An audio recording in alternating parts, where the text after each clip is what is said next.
Hey guys, this is Dr. Hub. In case you haven't subscribed, please do subscribe. This is a concise, well-crafted summary and it highlights only the important keywords.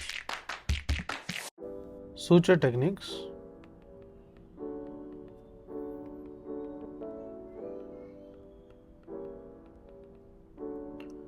So first is we look at the simple interrupted suture.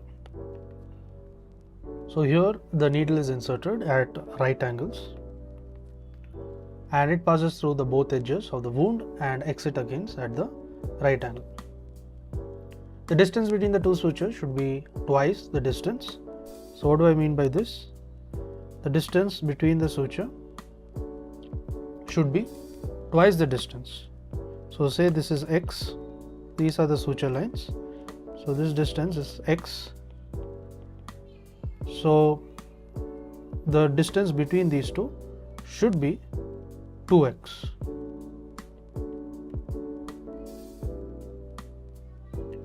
Next, so the distance between the two sutures should be twice the distance between the suture and the skin incision.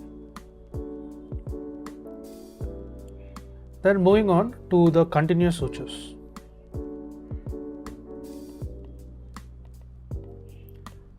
So in case of continuous sutures, the first suture is inserted like an interrupted suture.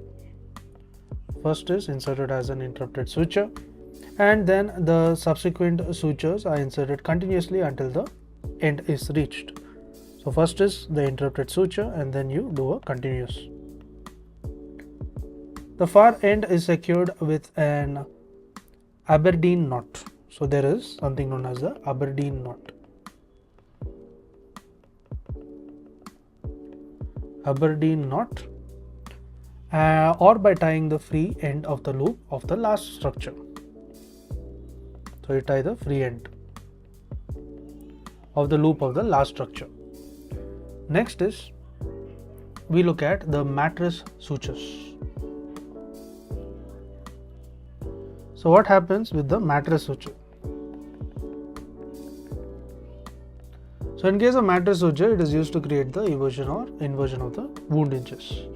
So eversion as well as inversion, and this is nothing but of the wound edges. So it helps in accurate approximation of the wound edges. So of the wound edges, especially if they are irregular in depth and in deposition. Especially if they are irregular. So they are irregular in depth as well as the deposition. So there are two types. So the first one is a horizontal mattress. So in case of horizontal mattress, the initial suture is the interrupted suture. So initial one will be the interrupted suture and the needle moves horizontally and traverses both edges of the wound again. So it enters both edges of the wound again. Then we move on to the vertical mattress. So here in the vertical mattress, the initial suture again is a interrupted suture and the needle moves vertically and transfers both edges of the wound again. So it goes vertically and traverses both wound edges again. Then comes the subcuticular suture. So what is this subcuticular suture? So subcuticular suture is commonly used as suture material. So this uses the polyglycaprone. So there is polyglycaprone. So this is nothing but the monoacryl. So primarily it is used in skin where the cosmetic appearance is essential. So it is cosmetically it is very widely used. It leaves a minimal scarring and the focus on precise approximation of the skin edges for a scarless outcome.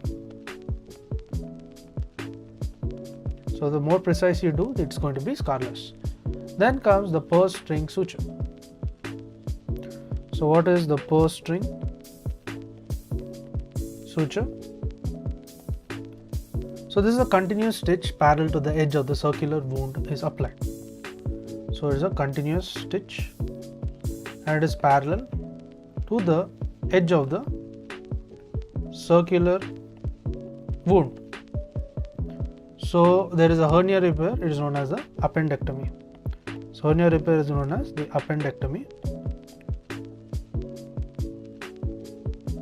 So you do a continuous suturing. To learn and grow daily like this, please do subscribe.